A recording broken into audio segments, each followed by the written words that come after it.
Welcome back to Sunday Medz. The story of Cain and Abel, it's pretty inspiring to me, especially in the time of this pandemic, because we really are our brother's keeper. It is easy for us to think that what is done in the dark will never come to light, or what we do in the privacy of our own homes doesn't affect anyone else, and what we do in certain areas of our life is our own business. But the pandemic has claimed millions of lives, and I believe that a lot of our cases and deaths could have been avoided if persons obeyed certain protocols, and if we were more concerned about putting others ahead of ourselves and thinking about others and doing to others what we would have done unto us. In other words, if we were really and truly to be our brother's keeper. This has been so clear to me, not just in the pandemic, but also on the road. People in their own car, especially those taxi men who need a special touch from Jesus, really show us ourselves, like when we have the least bit of power and autonomy, we tend to abuse it, and it is just so evident when we are on the road. Our impatience shows, our anger, our selfishness shows. We don't really want to let people in front of us. We don't really want to be inconvenienced in any way. We do not want to be hindered from reaching our destination in the time that we wanted to, just because now we have to wait on you. No. And it's a challenge.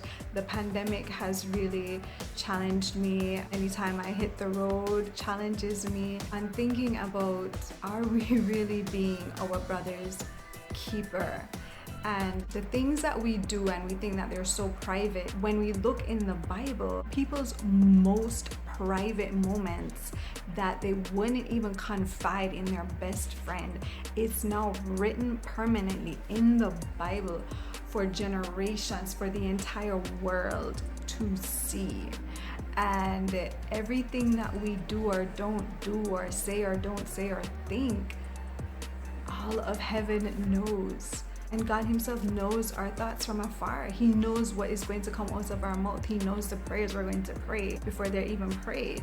So yeah, I just want to encourage us that the things that are done in the dark will all come to light. And we really need to be our brother's keeper. We really need to love one another unconditionally as Christ loved us, and to put others before us.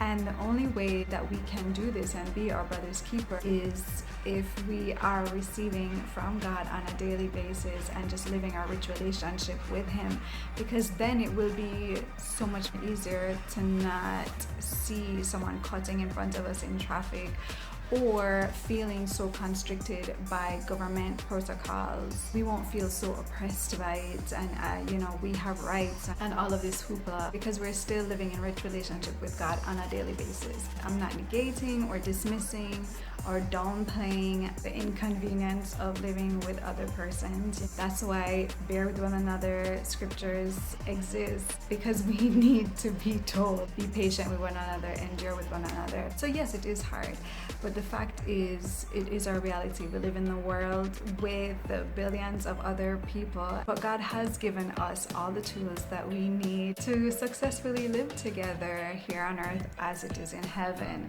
And in heaven, they consider each other. They are their brother's keeper. We were created as social beings, as relational beings.